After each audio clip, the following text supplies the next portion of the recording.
tapat at totoong isyu ng bayan. Mula sa Zamboanga City, Naghahatid sa inyo ng balita sa mang sulok ng bansa.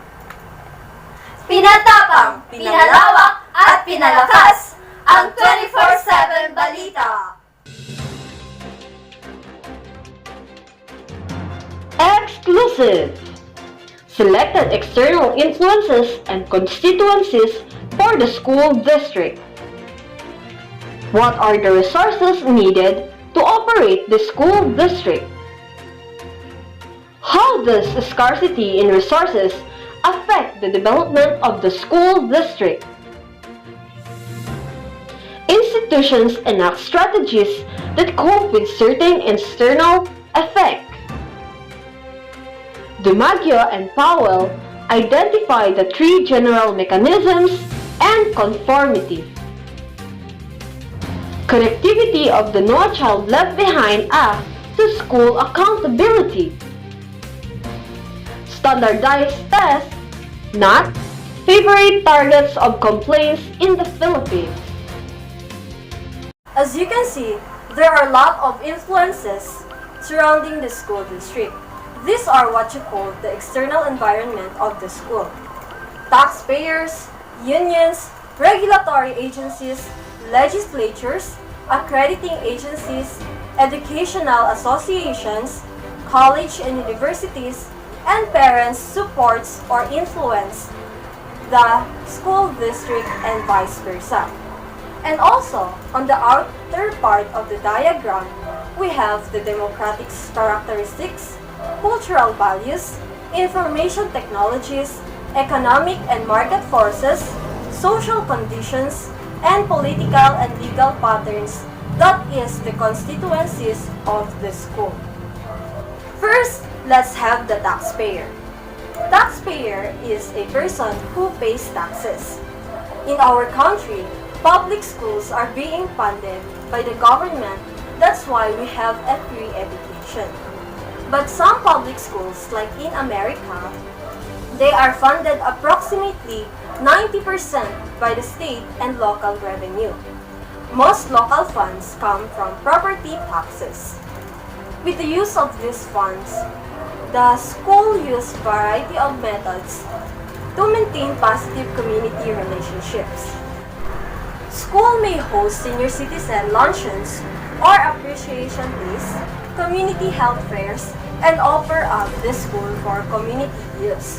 Siyempre, dapat maging wise ang mga teacher and the school for developing a strong community-school relationship dahil nagpapatuloy ang pagbibigay ng sustento sa kanila ng mga taxpayers.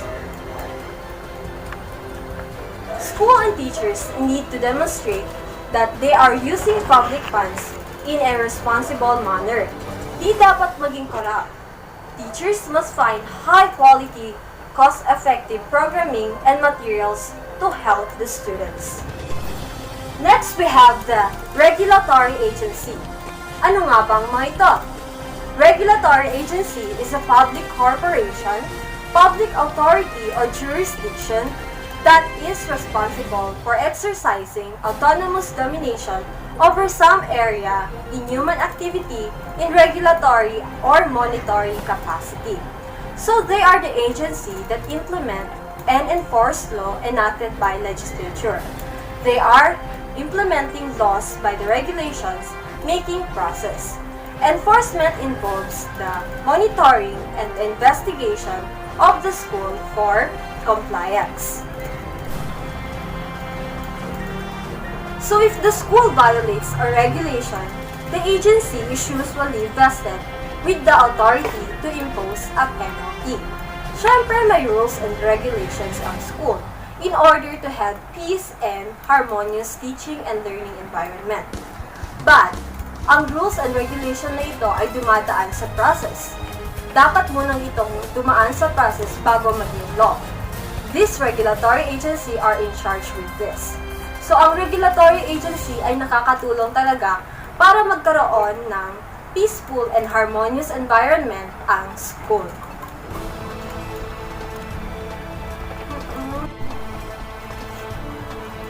Now, let's talk about the legislature. Legislature is a deliberate body of persons, usually elective, who are empowered to make, change, and repeal the laws of a country or a state. A branch of government having power to make laws as distinguished from the executive and judicial branches of the government. So in short, the legislature is the organ of the government which passes the laws of the government. We have this education law that is particularly fascinating. Why?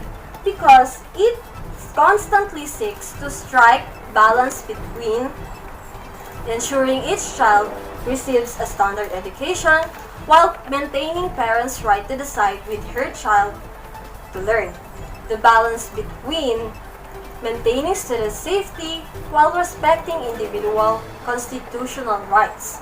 The balance between accommodating students with disabilities and strict budgetary concerns. And the balance between giving teachers job security and intellectual freedom while ensuring that they completely educate their students. So you see, these legislatures support the school by providing laws for the students, teachers, the parents, the staffs, and the administrator of the school. Next, we have the accreditation agencies. These are the agencies that do accreditation. Accreditation is a form of quality control ensuring that institution of higher education satisfies certain standards.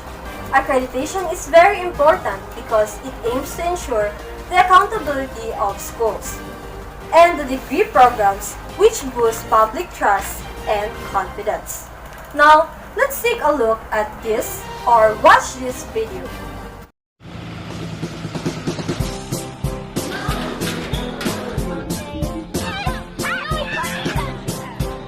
Why accreditation?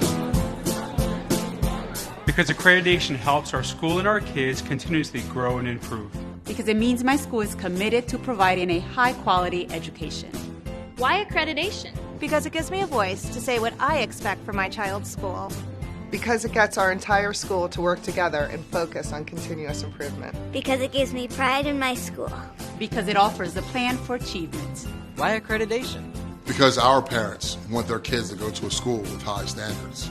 Because the college I want to go to only accepts graduates of accredited schools. And because some state loans and grants are only available to students who attend accredited schools. Because accreditation looks at me. And me. And me. As more than a group of test scores.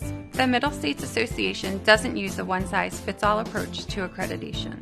Because they know that my school and my school and my school aren't all the same. And they can help us build a plan that's as unique as we are. They have a long history of success and have been accrediting schools for 125 years. Whoa! That's a long time. The Middle States Association currently has 2,800 accredited schools. En casi 100 países, in nearly 100 countries. They ask for my opinion. And mine. And mine. When we are setting goals to improve our school. They work with us to develop a plan to improve our whole school, not just our test scores. Because at the Middle States Association, we recognize that there's more to measuring a school's performance. Much more.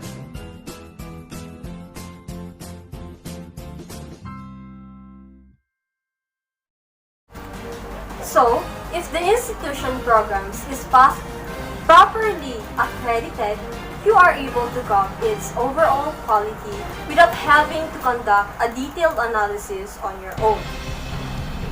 Itong accreditation will serve as an insurance for the parents as well as the community to have their trust that the school district will provide the quality education that everybody needs. Now, we'll go through the educational associations.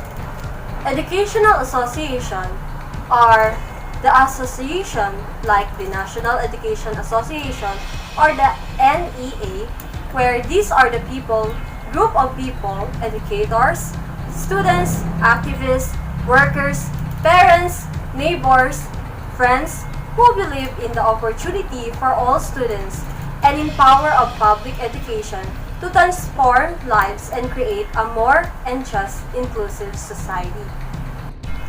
Now let's have the colleges and universities. Colleges and universities and the school partnership and collaboration have been more frequently recommended approaches to educational reform.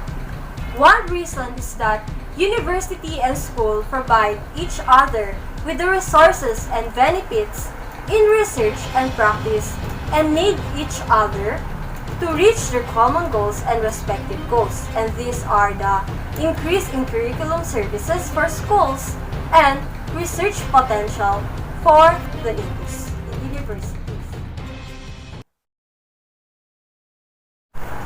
Now let's have the parents. Parents are the one who is supporting the learners. They are the one of the external environment that is involved in the school. Parents need to be positive role model for the child in helping to shape the child's opinions and attitudes about learning. Sabi nga, learning begins at home, and parents are the one who is responsible for it. And in some cases in school, parents are doing volunteer, like they are attending school events, communicating with the teacher for some activities. They are the one of the stakeholder that contribute for the development of the school. Shopee! Mag-shop tayo, bumili ng gusto mo. Shopee, Sa Shopee bumili, bumili. Sa Shopee lowest price guarantee. Sa Shopee bumili, bumili. Lowest price guarantee. Sa Shopee, Bumili kayo!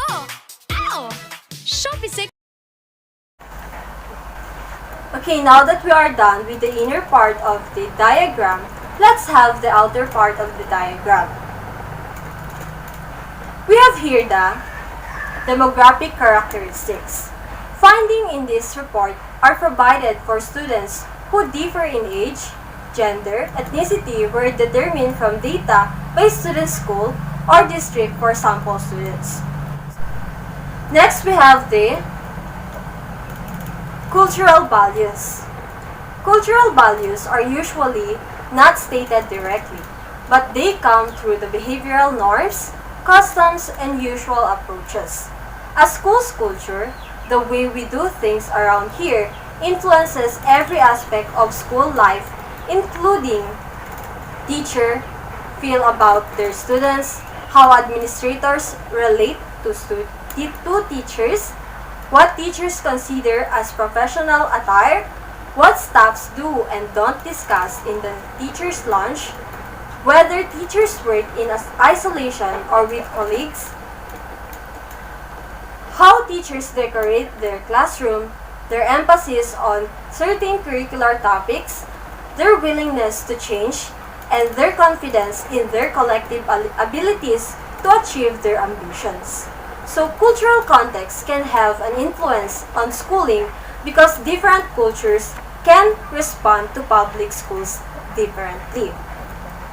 For example, many standardized tests have been shown for favor students from upper middle class backgrounds, compared to scores from students in more diverse and low-income districts. Now let's talk about the information technology. Information technology is a universal accepted educational instrument designed to increase the effectiveness and efficiency of the educational system. Computers are used for instruction as well as learning in the school system.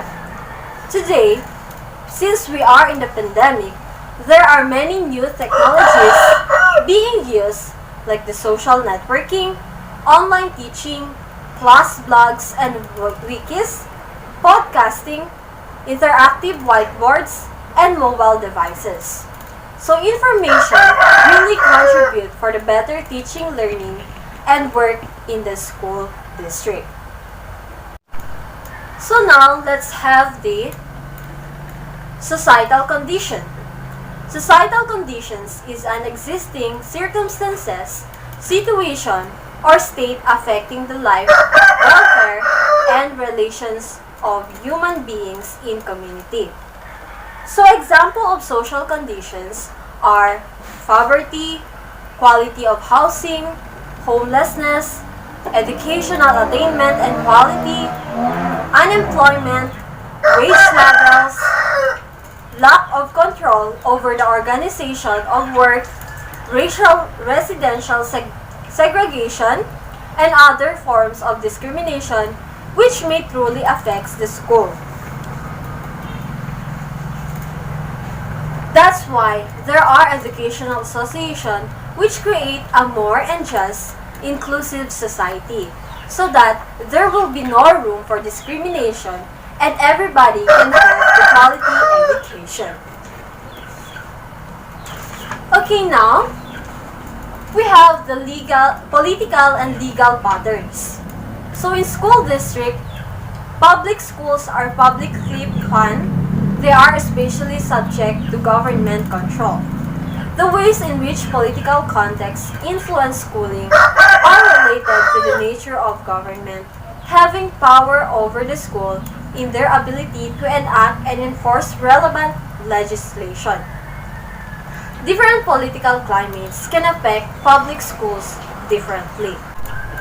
Okay, now, what are the resources needed to operate the school district?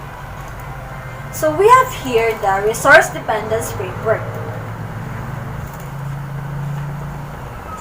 Resource dependence theory is a theory that argues the goal of an organization is to minimize its dependence on the organizations for the supply of scarce resources in its environment. So let's see what is the meaning of resource and dependence. Resource is a source or supply or support, an available means. Dependence is characterized as the extent of the need for the resource and its availability. So in education, these resources are to be used in operating an institution or the school. We have these types of resources which are from simple to complex. These are the fiscal, personnel, information, products, and services. So what is fiscal? Fiscal is the means for purchasing and or obtaining the supplies, materials, equipment, and etc. to provide programs for our children and students with disabilities. So what is personnel? Personnel is a body of persons employed in an organization or place of work. So in institution, these are the teachers, which are the faculty members, the members of the administrator, like the president, vice president, deans, department chairs, the janitor, the gardener, and other staffs involved in order to operate the institution. Okay, next we have the information. Information are facts provided or learned about something or someone. Information is being shared in an institution. This information will help to develop the school, like for example, the feedback of the parents or the external environment of the school.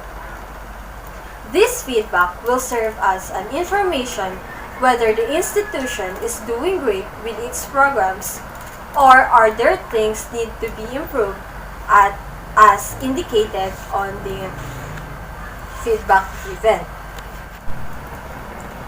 Now we have the products and services. Products are tangible items that are acquired or consumed. Products can be physical or digital. Now we have the services. Services are the production of intangible outputs resulting from the work of one or more individuals.